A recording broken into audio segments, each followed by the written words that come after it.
Nais ko lamang pong basahin ng napakaiksing manifestasyon po. The gentleman may proceed with his manifestation. Maraming salamat po. A'udhu billahi minasyaitanir rajim. Bismillahirrahmanirrahim. Alhamdulillah rabbil alamin.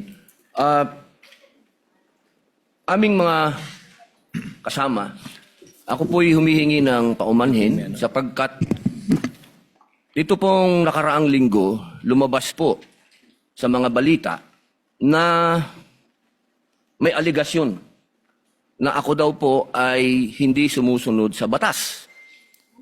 Ito po ay nakalulungkot para sa isang senador, sa isang senator judge, ang masabihan na hindi sumusunod sa batas.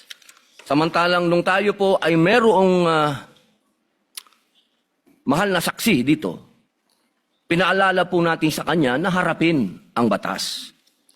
Noong nakaraang linggo, ang atin pong kaibigan na ombudsman, ang sinabi po ng mahal na ombudsman na ako daw po ay hindi sumunod sa kanilang pasabi na mag-file ng aking counter affidavit. Nakakalungkot po ito sapagkat hindi po ito totoo.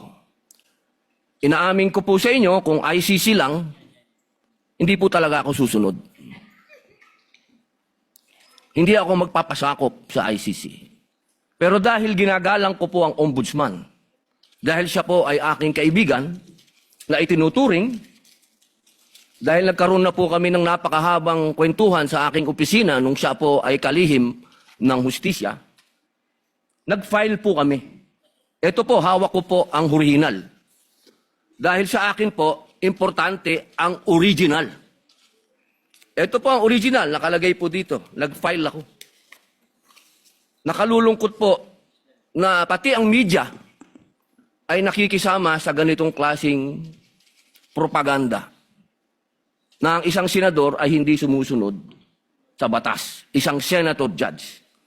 Ito po, maaari ko po kayong bigyan ng kopya, mga mahal kong kasama, para mapatunayan na hindi ko po kayo ilalagay sa kahihiyan. Ako po ay nag-submit ng aking counter affidavit. At ganun din po, humihiling din po ako sa aking mga kasama, lalong-lalo na po sa aking kaibigan, Ginoong Pangulo, na sa mga ganitong pagkakataon, hinihingi ko po na tulungan din po ninyo kami.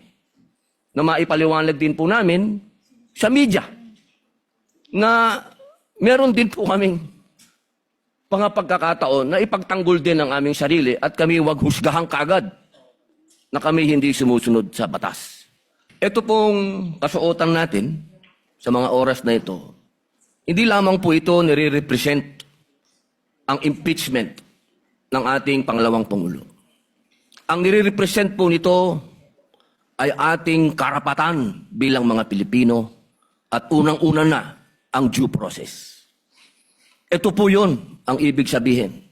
Kaya ikaw ay pangalawang Pangulo, ikaw ang Pangulo, ikaw ay Senator Judge, ikaw ay magsasaka, ikaw ay mangingisda, kailangan may due process. Yung pong nangyari sa akin, na ako po ay nahusgahan na kaagad, bilang Senator Judge, ang pinaglalaban po natin, integridad ng korte na ito at ng mga Senator Judge. Kaya sana po wag nating kalimutan na ang bawat Pilipino ay may karapatan, lalong-lalo na sa usapin na ikaw, ako, sa oras na ito, ay Senator Judge. Yun lamang po, napakaiksi lang.